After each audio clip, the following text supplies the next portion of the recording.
오늘은 요한복음 우리 12장에서 14장까지 우리 3장의 말씀을 함께 살펴보겠습니다. 먼저 12장입니다. 이 12장 초반에는 예수님이 나사로의 집에 갔을 때 이제 일어난 일들을 보여주고 있습니다. 그때를 오늘 말씀에서 이제 6월절 엿새 전이다 이렇게 말씀하죠. 이제 십자가를 한 주 앞둔 그런 때였습니다. 우리로 말하자면 지금 고난주간에 있었던 일이었던 것이죠. 아마도 나사로가 이제 다시 살아난 사건으로 인해서 그 감사잔치, 축제가 벌어지는 그런 자리였던 것 같습니다. 마르다는 굉장히 이제 분주하게 예수님을 맞이하기 위해서 이제 음식 준비나 여러 준비를 하고 있었던 것 같고, 그 시간에 이제 마리아는 예수님께 와서 예수님께 이제 향유를 붓고 그 머리털로 예수님의 이제 발을 막 닦습니다. 이 마리아가 예수님을 얼마나 이제 존경하고 또 사랑했는지를 알 수 있는 그런 장면이죠. 그런데 예수님의 이제 제자 중에 가롯 유다가 이에 대해서 이제 불만을 이야기하죠.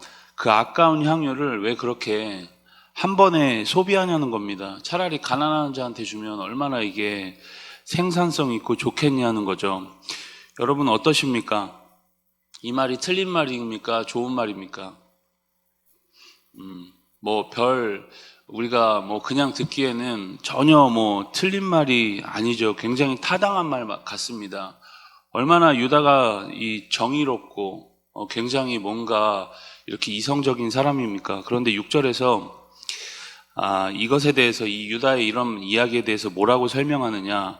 이렇게 말함은 가난한 자들을 생각함이 아니요 그는 도둑이다. 이렇게 이제 이야기를 하고 있죠. 이게 무슨 말일까요? 여러분, 유다는 이제 돈꾀를 맡았던 사람이고, 그간 돈꾀를 맡아서 여러 후원금도 들어오고 여러 또 쓸 돈이 자기가 맡아서 갖고 있다가 그 돈을 자신의 개인적으로 이제 스리슬쩍을 많이 했던 것 같습니다. 아마도 여러분 1년치 연봉이 되는 그 큰 돈을 한 번에, 그 향유가 거의 1년치 연봉 정도 됐다고 하니까 그 큰 돈을 한 번에 예수님한테 쏟아붓는 게 아까웠겠죠. 그런데 여러분, 그의 목적이 이제 다른 데 있었기 때문에 이제 그런 말을 하는 겁니다. 자신이 더 그 돈을 착복할 기회를 놓쳤기 때문에 말은 정의롭게 했지만 사실 목적은 다른 데 있었던 것이죠. 오히려 여러분, 자신의 양심을 속이기 위해서 더 정의로운 척을 하는 거죠. 여러분, 정의를 외친다고 해서 정의로워지는 것이 절대 아닙니다. 여러분, 자신은 정의롭지 않아도 언제든 정의를 외칠 수 있습니다. 사람은 여러분 그럴 수 있는 존재라는 것이죠. 마음과 삶이 따로 놀 수 있는 게 사람만 유일하게 그렇게 할 수 있습니다. 여러분, 유다가 그랬습니다. 진짜 가난한 자들 위해서 했던 말이 아니죠. 자신의 이익을 위한 생각이었을 뿐입니다. 오히려 여러분, 정의로운 척하면서 자신의 욕심으로 남을 헐뜯고 비난하는 거죠. 여러분, 정의로운 사람은 이 정의에 대해서 이야기할 시간 별로 없습니다. 그리고 여러분, 자신이 정의롭게 사는 것에 대해서도 별로 인식도 하지 못합니다. 당연하게 그렇게 사는 거죠. 유다는 여러분, 자신이 정의롭지 못한 일을 하고 있으니까 더 의로운 척을 이제 하면서 자신의 불의함을 감추는 겁니다. 찔리는 거죠. 여러분, 예수님은 이 마리아가 한 일에 대해서 그를 가만히 두어 나의 장래할 날을 위하여 그것을 간직하게 하라, 그렇게 말씀합니다. 무슨 말입니까 이것이? 그 일이 매우 합당했다는 겁니다. 마리아가 앞으로 예수님이 죽으실 것을 정확히 여러분 알았던 것은 아니겠지만, 예수님이 말씀하시길 이 여인이 자신의 장례를 준비했다고 말씀한 것을 보면 희미하게나마 뭔가 그간 예수님의 말씀을 듣고 예수님과 교제를 하면서 예수님의 앞으로 일어날 일들에 대해서 희미하게나마 알지는 않았을까라는 생각이 듭니다. 어쨌든 그러면서 예수님은 자신에게 앞으로 있을 일에 대해서 이제 쭉 이야기를 하십니다. 나귀를 타고 예루살렘 성에 입성하시는 장면과 후에 자신을 이제 여러 가지로 변론하시는 장면들을 볼 수 있습니다. 13장부터는 이제 십자가 바로 직전에 있었던 일을 볼 수 있습니다. 예수님이 제자들의 이제 발을 씻기시죠. 이 일을 통해서 예수님의 사역에 담긴 본질을 이제 이야기하고 있는 겁니다. 뭘까요? 이제 섬김에 대해서 말씀하는 거죠. 그것도 가장 낮은 섬김이라는 겁니다. 여러분, 우리가 이 십자가를 보면 우리의 구원 때문에 또 감사하기도 하고 여러 감정이 들지만, 이 십자가를 보면 우리 삶에 가장 분명한 표대가 생깁니다. 무엇일까요? 가장 낮은 곳에서 가장 겸손하게 섬긴 상징이 이제 십자가 안에 들어간 겁니다. 예수님이 그 일을 하셨고 우리에게도 그 일을 감당하라고 이제 제자들에게 발을 씻기면서 말씀하고 계시는 겁니다. 그리고 후에 유다와 베드로의 배신도 이제 예고를 하십니다. 예수님이 다 알고 계시죠. 그리고 31절부터는 그들에게 이제 새 계명을 주십니다. 우리 34절의 말씀을 13장 34절의 말씀을 같이 읽습니다. 새 계명을 너희에게 주노니 서로 사랑하라. 내가 너희를 사랑한 것 같이 너희도 서로 사랑하라. 서로 사랑하라. 여러분, 이번 연도 우리 교회 표어입니다. 서로 사랑하는 교회. 여러분, 서로 사랑하는 교회 될 수 있길 간절히 바랍니다. 여러분, 사랑이 쉽지가 않죠.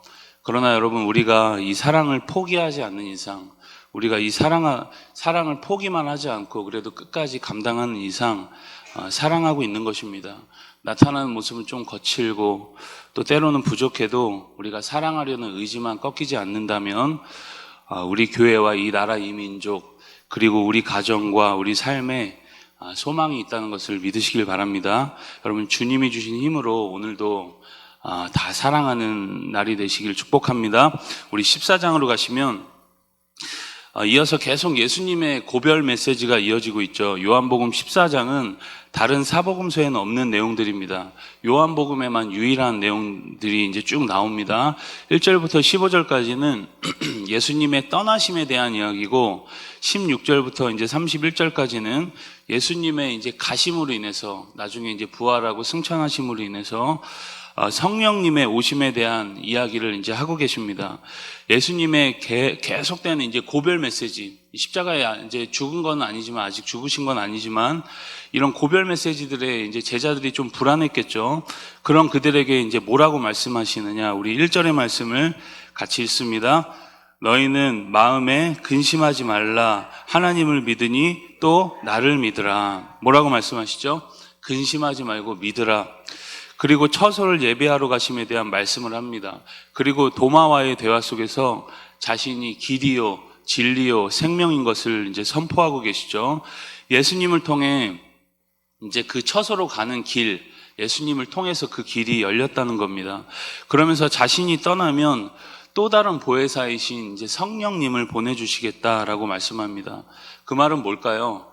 이제 나는 떠나가지만 너희를 절대 영원히 떠나는 것이 아니다. 성령님을 통해서 또 너희와 항상 함께 하겠다. 절대 고아처럼 너희를 버려두지 않으시겠다는 겁니다. 여러분, 하늘에 계신 우리 아버지라고 우리가 이렇게 기도를 하지만 그분은 성령님을 통해서 오늘도 우리와 영원히 함께 하시는 분이다라는 것입니다. 여러분, 때로는 우리 삶이 외롭죠. 또 여러분, 혼자 있는 것 같아서 마음이 공허할 때도 많이 있습니다. 여러분, 그러나 여러분 기억하시길 바랍니다. 오늘도 성령님께서 지금도 내 안에 거하시면서 나를 보호하시고 은혜 주시고 기도할 수 있도록 도와주시고 또 믿게 하시고 우리를 담대하게 하시는 분이시라는 겁니다. 오늘 우리가 그 성령님을 기억하면서 다 충만한 승리의 날이 될 수 있길 주님의 이름으로 간절히 소망합니다. 우리 요한복음 12장에서 14장까지의 말씀을 경청합니다. 주의 말씀은 내 발의 등이요 내 길의 빛이니이다.